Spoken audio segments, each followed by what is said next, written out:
安平开台体育馆将伫咧明年元旦举办探索安平庙埕文化之旅，结合安平观音亭、安平镇城隍庙、庙寿宫、方济宫、大将庙、西凉殿、广济宫、三灵殿、灵济殿等庙宇，规划一场深具人文历史的庙埕文化导览。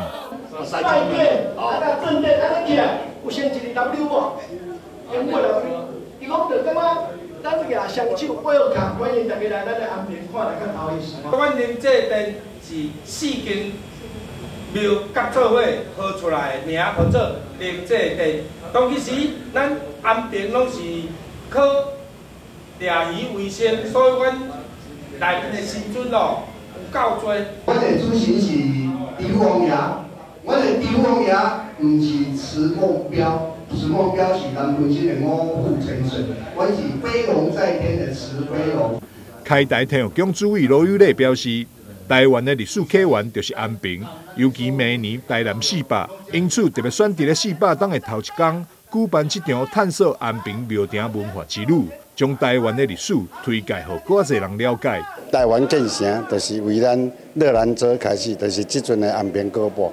所以，阮选择这个第400档的头一天，带大家来认识咱安平。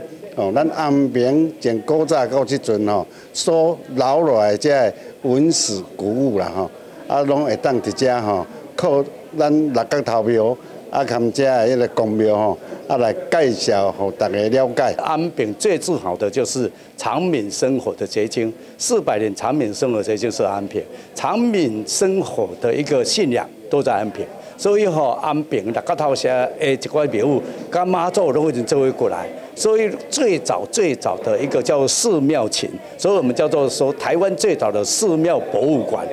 为了这场文化之旅。 主办单位也特别制作了精美的杯啊、衫、帽啊以及背包，要来送予报名参加的民众。同时，为了呼应台南400这个主题，这场活动的报名费用以及报名人数拢是400。报名开放了后，差不多已经报满。现在只剩40外个名额，对着庙埕文化有兴趣的民众，卡手就要紧。记者张秀维采访报道。